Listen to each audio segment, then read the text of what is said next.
지난주 어느 목사님하고 이야기를 하다가 그 목사님께서 이런 말씀 하시더라고요. 정말 지금 이 시대가 세상 말세인 것 같아요. 그런 말씀 하시더라고요. 여러분 어떻게 생각하세요? 지금이 말세라는 생각이 좀 드시나요? 마가복음 13장 7절에서 8절에 보면 이런 말씀이 있습니다. 우리 함께 같이 한번 읽어보겠습니다. 난리와 난리의 소문을 들을 때에 두려워하지 말라. 이런 일이 있어야 하되 아직 끝은 아니니라.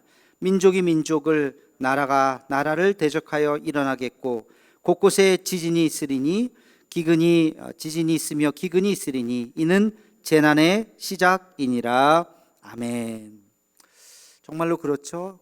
유례없는 대형 산불이 지금 일어났었습니다. 얼마나 그 집과 일터를 잃은 분들이 그 눈물을 우리가 보면서 얼마나 참 가슴 아픈지, 또 민족이 민족을 대항해서 우크라이나 땅에 그 도시가 완전히 초토화되는 영화 같은 일이 현실에 지금 일어나고 있는 것을 보게 되죠. 지난주에는 일본에서 또 큰 지진이 있었죠. 그리고 코로나로 인해서 가난하고 어려운 나라들은 더더군다나 지금 먹고 살기가 참 힘든 이런 일들이 지금 세계 도처에서 지금 벌어지고 있습니다. 성경에서 말하는 말세의 현상들이 아닌가, 그 목사님의 한탄 어린 말씀처럼 정말 생각해 보니까 지금이 말세인가 하는 생각이 들기도 합니다. 그런데 4,000년 전 벽화에도 보면요, 이런 글이 써 있다고 합니다. 요즘 젊은 것들은 버르장머리가 없어. 말세야 말세. 4,000년 전 벽화에도 말세라는 표현이 나와요. 그럼 도대체 말세라고 하는 것이 뭘까요? 오늘 성경 말씀에도 보니까 말세라는 표현이 나오더라고요. 우리 함께 같이 3절 말씀을 같이 읽겠습니다. 시작. 먼저 이것을 알지니 말세에 조롱하는 자들이 와서 자기의 정욕을 따라 행하며 조롱하여. 아멘. 말세에 이런저런 현상들이 일어날 것이다. 자기의 정욕대로 행하고 자기 마음대로 산다는 거죠. 그리고 너희를 조롱할 것이다. 너희가 누굽니까? 예수 믿는 자들, 크리스찬들을 조롱할 것이다. 여러분, 이 말세라고 하는 단어를 우리가 들을 때마다 기억해야 되는 것이 있어요. 성경적인 세계관, 성경적인 역사관, 성경에서 말하는 시간관이 어떤 것인가. 우리는 직선적인 역사관이라고 이야기합니다. 다시 말하면 창조의 순간이 있고 종말의 순간이 있는 것입니다. 알파와 오메가가 있는 거예요. 하나님께서 말씀으로 창조하시는 그 순간이 있고 그 순간부터 역사는 시작이 되는 것이고 마지막 그 순간, 종말의 그 시간을 향해서 달려가고 있는 것이죠. 불교에서 말하는 거하고는 다르죠. 불교는 윤회를 이야기하죠. 계속 돌아가는 거예요. 죽으면 다시 태어나는 거예요. 이 세상에 살면서 덕을 많이 끼치면 인간으로 태어나지만 그렇지 않으면 짐승으로 태어나거나 벌레로 태어나거나 그럴 수 있으니까 살 때 잘해라, 그런 의미가 있죠. 윤회설이라 그러죠.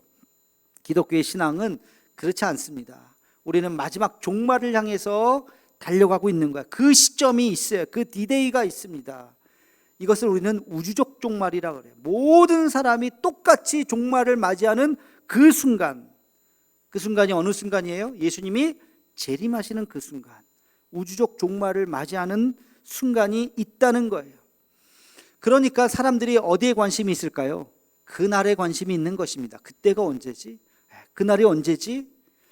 예수님께서도 제자들에게 종말을 이야기했더니 제자들이 그거를 대번 질문을 합니다. 그때가 언제입니까? 우리 한번 읽어볼까요? 마태복음 24장 3절 말씀입니다. 우리 함께 같이 읽겠습니다. 예수께서 감람산 위에 앉으셨을 때에 제자들이 조용히 와서 이르되 우리에게 이르소서 어느 때에 이런 일이 있겠사오며 또 주의 임하심과 세상 끝에는 무슨 징조가 있사오리까? 아멘. 언제입니까? 그때가 언제입니까? 무슨 일들이 일어나겠습니까? 마지막이 올 것이다 그랬더니 그 마지막이 언제죠? 예수님의 대답은 뭡니까? 36절입니다. 같이 읽겠습니다. 그러나 그날과 그때는 아무도 모르나니 하늘의 천사들도 아들도 모르고 오직 아버지만 아시느니라. 아멘. 아무도 모른다. 아무도 모른다라는 말을 요한계시록에는 이렇게 비유를 합니다. 요한계시록 16장 15절 우리 한 번 더 같이 읽겠습니다. 시작. 보라, 내가 도둑같이 오리니 누구든지 깨어 자기의 옷을 지켜 벌거벗고 다니지 아니하며 자기의 부끄러움을 보이지 아니하는 자는 복이 있도다. 아멘. 도둑같이 온다, 그렇게 비유했어요.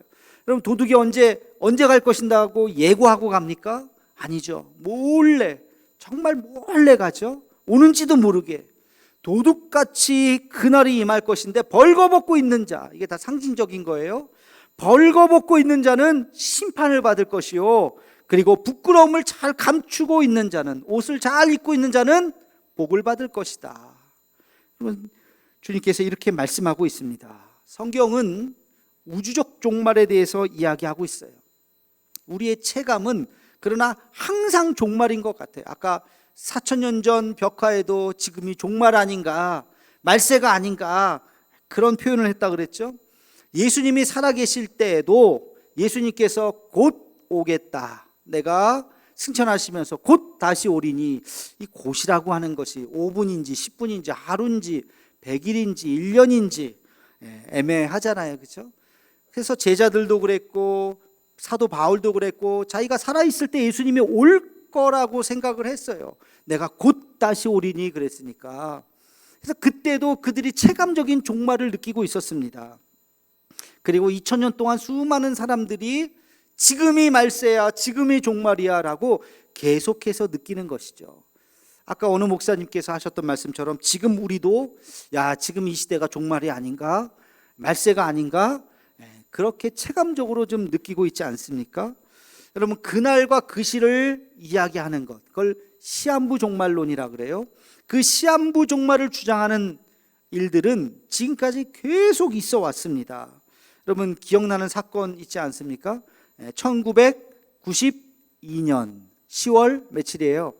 28일. 그날 기억하시나요? 저는 생생히 기억납니다. 제가 고등학교 때 관심이 있어서 책도 사보고 막 그래가지고, 다가오는 미래, 다미 선교회 이장님이라고 하는 사람이 92년 10월 28일 날 예수님이 올 것이다, 뭐 그래서 제가 얘기 들어보니까 포항에도 어느 교회에 막 모여가지고 막 그랬다고 그러더라고요. 언론에도, 뉴스에도 나오고, 뭐 대한민국을 막 들썩였던 그런 사건이 있었죠.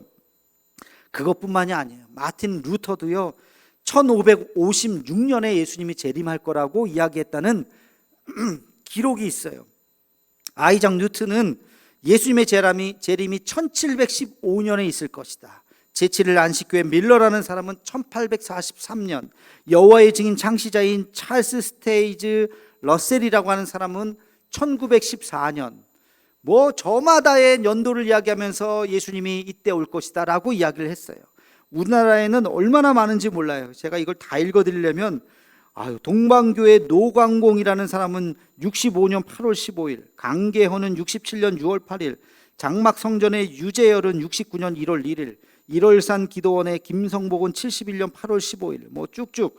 안상홍 증인의, 안상홍 있죠? 지금 하나님의 교회 이단 안상홍은요, 88년 서울올림픽 개막일 날 예수님이 오신다고 그렇게 예언을 참 했어요. 뭐 수많은 사람들이 뭐 이날이다 저날이다 예언을 했어요. 그러나 모두 거짓이죠. 그 일이 이루어졌나요? 이루어지지 않았습니다. 여러분, 65년도, 67년도, 69년도, 71년도, 72, 3, 80, 89, 90, 92, 뭐 저마다 얘기했지만 아무도 일어나지 않았어요. 그들이 예언했던 건 다 틀렸습니다. 앞으로도 뭐 2024년이 어쩌고, 2025년이 어쩌고, 2030년이 어쩌고 그렇게 말하는 사람들이 나타날지 몰라요. 다 헛된 거예요. 다 거짓이에요. 그날과 그 시는 아무도 모른다고요. 아들도 모른다고요. 여러분, 그 날을 얘기하는 순간 저거 이단이네, 저거 틀렸네, 여러분 그렇게 생각하시면 돼요.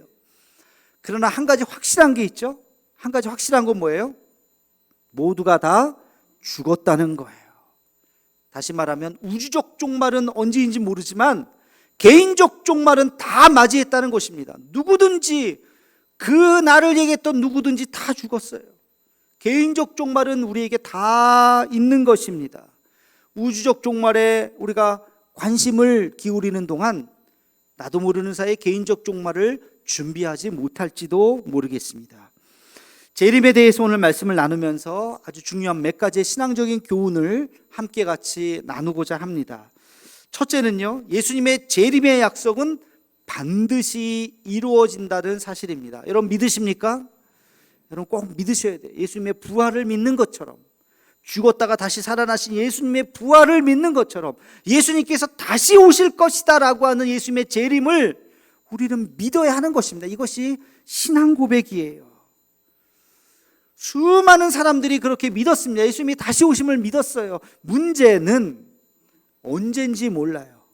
그 재림에 대한 임박, 언제 오지? 그리고 재림에 대한 지연. 아까 예수님의 제자들도, 사도 바울마저도 자기가 살아있을 때 예수님이 오신다라고 생각을 했다 그랬잖아요. 근데 예수님이 재연이 점점 지연이 되는 거예요. 그러다 보니까 안 오시는 거 아니야? 아니요, 안 오시는 게 아니에요. 예수님의 재림의 지연에 대한 아주 중요한 메시지가 있습니다. 이렇게 한번 설명해 드리고 싶어요. 자식을 둘을 키우는 아버지가 있어요. 큰애가 점점 크겠죠. 근데 말썽 피우는 아이가 있잖아요. 아이들 너무나도 말썽을 피우고 말도 안 듣고 그러니까 아버지가 어떻게 해요? 말로 해서도 안 되니까 그 다음에 어떻게 합니까? 혼을 내야 되잖아요. 회초리가 꽉, 그래서 애를 막 때렸어요. 애도 펑펑 울고, 그리고 애 우는 모습을 보니까 아버지가 기분 좋아요? 아버지도 마음이 아파요. 미안하다. 약 발라주면서 내가 다시는 안 때릴게. 아무리 화가 나도 내가 다시는 안 때릴게. 미안해. 둘째가 이제 점점 나이가 커서 미운 나이가 됐어요. 둘째가 말썽을 막 피워요. 말도 안 들어요. 그러면 아버지가 다시 회초리 갖고 와. 그래서 때릴까요? 안 때릴까요? 때릴 것 같아요? 안 때리죠. 큰아들하고 한 약속이 있잖아요. 때리지 않는 거. 때리고 싶지만 아이고 이놈, 내가 너무나도 마음 아프고 그러니까 참는 거예요. 여러분, 하나님께서 노아 시대 때 물로 심판하셨어요. 그러고 나서 마음이 아프셨어요. 다시는 내가 물로 심판하지 않겠다. 그리고 하나님의 기다리심이 있는 거예요. 지금 하나님의 재림하는 날은 심판의 날입니다. 무서운 날입니다. 그날은 끝나는 날이에요. 하나님의 심판을 지금 머뭇거리시는 거예요. 지금 잠깐 더 좀 참자. 그 시간은 어떤 시간이에요? 우리 입장에서 보면 회개의 시간입니다. 기회의 시간이에요. 하나님께서 참는 시간에는 우리가 하나님 앞에 나와서 회개하고 기도하는 시간입니다. 여러분, 이 시간이 하나님께서 안 오시는 거 아니야? 이렇게 착각하시면 안 돼요. 하나님께서 참고 기다리시는 시간이에요. 못 오시는 것이 아닙니다. 때리지 못하시는 것이 아니에요. 얼마든지 때릴 수 있어요. 그러나 참는 거예요. 기다려주시는 거예요. 그리고 언젠가 그날이 오면 그때는 심판의 엄청난 고통의 날이 우리에게 올지도 모르겠습니다. 오늘도 참아주시는 하나님, 여러분 잘못했다 할지라도 오늘도 참아주십니다. 그 하나님 앞에 나와 기도할 수 있는 우리 모두가 되기를 주님의 이름으로 축원합니다. 두 번째, 재림의 약속을 믿으면서 우리가 가져야 하는 마음은 이 시대를 잘 분별하여서 깨어 있어야 합니다. 여러분, 시대를 잘 분별하면서 우리는 깨어서 준비해야 됩니다. 말세에는 징조가 있다고 그랬어요. 어떤 징조가 있나요? 전쟁이 있다고 그랬습니다. 기근이 있다고 그랬어요. 지진과 거짓 예언자들이 나타날 것이고, 세상은 사랑이 점점 식어갈 것이고, 거짓이 난무할 것이고, 예수 믿는 자들에 대한 핍박과 박해가 있게 될 것이고, 이런 현상들이 마지막으로 갈수록 점점 드러나는 거예요. 종착점으로 갈수록 뭔가 분위기가 이상한 거예요. 여러분, 기차 타고 서울 가보셨어요? 한참을 달릴 때는 바깥 창밖 풍경이 뭐예요? 논밭밖에 안 보여요. 그렇죠? 삼천이 보이고 시골길을 가는 거예요. 그러면 서울이 한참 멀었다고 느끼는 거예요. 그런데 점점 서울역에 다가올수록 분위기가 달라지잖아요. 건물이 보이기 시작해요. 집이 보이기 시작해요. 빌딩이 보이기 시작해요. 서울 들어왔네. 한강다리 건너가네. 이제 서울역에 다 왔네. 그렇죠? 뭔가 분위기가 달라집니다. 종말이 다가올수록 우리가 잘 분별해야 됩니다. 러시아의 침공, 또 일본의 지진, 북한이 미사일을 자꾸 쏘아대는 모습들을 보면서 코로나 바이러스의 이런 출현, 지금 우리가 3년째 지금 이러고 살고 있지 않습니까? 마스크 쓰면서 여러분 지금 대형 산불, 지금 유례 없는 가장 큰 산불이라고 하는데 뭐 담뱃불 때문에 뭐 생겼는지는 모르겠어요. 그런데 그것 때문에 이렇게 큰 산불이 나지 않아요. 보통 때라면 비가 적당히 왔고 그랬으면 산불이 날 수는 있지만 이렇게까지 타진 않습니다. 왜 이렇게까지 타요? 너무 건조했던 거, 비가 오지 않았던 거. 이거는 환경의 문제하고 연결이 되어 있는 것입니다. 오늘 기사에 보니까 벌꿀이요 70억 마리가 사라졌대요. 70억 마리. 야, 이게 상상이 안 돼요. 오늘 기사에 중앙일보 기사가 인터넷판에 떴던데, 근데 아인슈타인이 뭐라고 얘기했냐면 이 벌꿀이 사라지면 4년 내 인류가 멸종이 될 수 있다고 경고를 했었답니다. 이 벌꿀하고 인류 멸망하고 무슨 관계가 있느냐? 기사를 보니까요 관계가 있더라고요. 세계 100대 작물, 우리가 음식물 먹는 100개의 작물들이 있어요. 과일, 채소를 다 포함해서 쌀, 밀, 뭐 옥수수 다 포함해서. 근데 이것이 열매를 맺기 위해서는 이제 수분, 꽃을 이제 벌이 그것을 이렇게 수분을 해줘야 되는데 100개 작물 중에 71%가 벌꿀이 한답니다. 근데 벌꿀이 아니라 꿀벌, 꿀벌이. 근데 이 꿀벌이 없으니까 수분이 안 되는 거예요. 농작물이 이제 완전히 흉년이 될 수 있다는 거예요. 이게 4년이 지속되면 인류가 멸종할 수도 있다는 그런 기사가 있더라고요. 정말 이렇게 되지 않기를 바라겠지만 이런 모든 현상들을 우리가 가만히 보면서 예수님의 발자국 소리를 들어야 돼요. 처벅. 인류는 계속해서 마지막을 향해서 환경 문제는 지금 어떻게 보면 돌이킬 수 없는 부분까지 막 갔다는 책들이 막 나오죠. 그럴 때 기억해야 되는 성경 말씀이 있어요. 그게 뭐예요? 열처녀의 비유입니다. 신랑이 언제 올지 모르지만 슬기로운 5처녀는 기름을 잘 준비했어요. 그러나 어리석은 5처녀는 기름을 준비하지 않았어요. 여러분 기름을 준비하고 계십니까? 주님께서 언제 오실지 모르지만 우리 마음속에 주님을 맞이할 준비를 잘 하고 있어야 됩니다. 이 시대를 분별하고 세상에 울려지는 수많은 사이렌 소리를 들으면서 우리도 세상을 향해서 외쳐야 돼요. 사람들에게 주님이 다시 오십니다. 마지막 때는 가까이 오고 있습니다. 우리가 외칠 수 있는 용기, 그리고 교회가 그 마지막 시대의 사명을 감당해야 될 줄로 믿습니다. 우리 모두가 하나님 앞에 이 마지막 시대에 예수 그리스도의 다시 오심을 선포할 수 있는 우리 모두가 되기를 주님의 이름으로 축원합니다. 마지막으로 우리가 준비해야 될 것이 있습니다. 그것은 바로 개인적 종말이에요. 개인적 종말. 아까 말씀드렸죠. 개인적 종말은 누구에게나 옵니다. 누구에게나 피할 수가 없어요. 제가 예전에 죽음 세미나에 참석한 적이 있었어요. 죽음 세미나에 참석해서 얻은 결론은 한 가지입니다. 그게 뭐냐면 살아있을 때, 지금 건강할 때 죽음을 준비하라는 거예요. 지금 당장 죽음을 준비하라.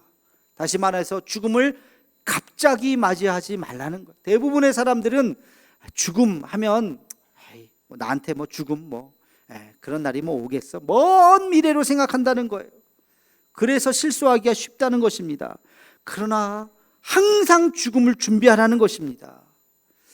책이 한 권 있죠. 예전에 일본 말기암 환자를 진료하던 의사가 쓴 책, 죽을 때 후회하는 25가지라고 하는 책이 있어요. 여러분들 중에서도 읽어보셨는지 모르겠는데요. 저 책을 읽어보지 않아도 여러분 저 책 제목만 딱 봐도 뭘 느낄 수 있어요? 죽을 때 후회하는 25가지. 죽을 때 대부분의 사람들이 뭐 한다는 거예요? 후회한다는 겁니다. 죽을 때 후회한다는 거예요. 죽을 때 만족하다, 다 이루었다, 나는 여한이 없다, 이런 마음으로 죽는 사람 거의 못 봤다는 겁니다. 다 아이고 하면서 다 죽는다는 거예요. 가장 많은 사람들이 죽을 때 후회하는 게 뭔지 아세요? 저 책에 보니까 바로 사랑한다는 말을 하지 않았다는 거예요. 내 가족들에게, 내 가까운 사람에게 사랑한다는 말 하지 않은 것이 가장 큰 후회라는 것입니다. 여러분, 사랑한다는 말 하는데 뭐 돈이 듭니까? 뭐 수고가 듭니까? 뭐가 어렵습니까? 근데 사랑한다는 말을 못해요. 특별히 우리 경상도 분들 열심히 하시나요? 가족들에게 좀 하시나요? 자, 우리 옆 사람에게 연습 한번 합시다. 사랑합니다. 그냥 하지 말고 손 꼭 잡아주면서 시작. 사랑합니다. 예, 정말 사랑합니다. 예, 그래야 되는데 얼마나 분위기 좋아요. 근데 이 말이 안 되잖아. 예, 그죠? 예. 밥도 애는 자자 세 마디만 하면 안 돼요. 예, 여러분 사랑합니다. 근데 그 말을 하지 않은 것을 죽을 때 제일 후회한다는 거예요. 참 얼마나 어처구니가 없습니까? 후회하지 않는 인생을 살아라는 거예요. 이 책을 보면서 당신 죽음이 눈앞에 있으니 후회하지 않는 인생을 사십시오라는 거예요. 여러분 부모님들이 열심히 돈 벌어서 자식들에게 뭔가를 물려주려고 그래요. 근데 이것도 잘 준비하지 않으면 갑자기 돌아가시면 자식들이 부모님 재산 때문에 싸워요. 부모님 재산 때문에 싸워요. 심지어는 법적 분쟁이 일어나고 고소하고, 야, 천국 가 있는 부모가 생각할 때 얼마나 참 황당하겠습니까? 자식 잘 되라고 물려주려고 이렇게 했는데 아무 뒷정리 안 하고 갑자기 돌아가시다 보면 그 재산 때문에 이게 오빠가 다 가지면 어떡하느니, 나는 자식이 아니냐는 둥 뭐 하면서 그런 일들이 있을 수도 실제로 있잖아요. 그렇죠? 여러분 개인의 죽음을 준비해야 됩니다. 우리가 무엇을 준비해야 될까? 어떻게 준비해야 될까? 다음 주일날 말씀을 드리겠습니다. 우리는 지금 개인적 종말이 있다는 것을 인정해야 돼요. 여러분 오늘 밤 9시 뉴스에 한번 보세요. 갑자기 돌아가시는 분이 없나? 있어요. 교통사고부터 시작해서 뭐 어제도 교통사고 뭐 강원도에 눈이 많이 와가지고 뭐 17중인가 뭐 사고 나고 그런 뉴스들 봤죠? 어디선가 사고 나고 사건이 있어서 매일 밤 뉴스마다 돌아가시는 분들이 있더라고요. 지난번에 제가 월삭 때 한번 말씀을 드렸어요. 작년에 이렇게 보니까 연세가 많으셔서 충분히 예상을 하고 이분은 좀 돌아가실 때가 됐네 하고 장례 치른 분도 있지만 갑자기 돌아가신 분이 계셨어요. 그렇죠? 네. 생각지도 않은, 올 연말에는 없을까? 있을 수 있어요. 올 연말에도 있을 수 있어요. 누가 될지는 모르지만 우리의 마지막 개인적인 종말이 있다는 것을 인정해야 됩니다. 그리고 우주적 종말, 주님이 다시 오시는 그날도 있습니다. 내일 될 수도 있어요. 10년 후가 될 수도 있어요. 아니 100년 후가 될 수도 있어요. 언제인지 모르지만 그날도 있습니다. 우리의 삶이 마지막이 있다는 것을 기억해야 할 것입니다. 그날이 오면 무엇을 이루었는가가 아니라 무엇을 위해 애썼는가 물으실 겁니다. 무엇을 이루었는가가 아니라 무엇을 위해 애썼는가. 그날이 오면 무엇을 가졌는가가 아니라 무엇을 남겼는가 하고 우리에게 물으실 것입니다. 여러분 마지막 그날 의미 없는 것들은 다 사라져요. 70평생 80평생 살면서 의미 없이 써버린 시간들은 다 내 앞에서 사라지는 거예요. 하나님 앞에서 의미 있는 시간만 남을 것입니다. 여러분 의미 있는 시간, 가치 있는 시간이 70평생 80평생 중에 며칠이나 될까요? 몇 년이나 될까요? 나머지는 다 사라지는 거예요. 하나님 앞에 부끄럽지 않은 인생으로 내 삶이 온전한 가치로 드러날 수 있는 저와 여러분의 삶이 되기를 주님의 이름으로 축원합니다. 기도하겠습니다. 사랑의 하나님, 예수님의 다시 오심을 기억하며 주님 앞에 설 때에 부끄럽지 않은 모습으로 설 수 있는 우리가 되게 하여 주시옵소서. 마지막 날 무엇을 가졌는가가 아니라 무엇을 남겼는가 물으실 때에 주님 앞에 당당하고 떳떳하게 말할 수 있는 우리의 삶이 되게 하여 주시옵소서. 예수님의 이름으로 기도하옵나이다. 아멘.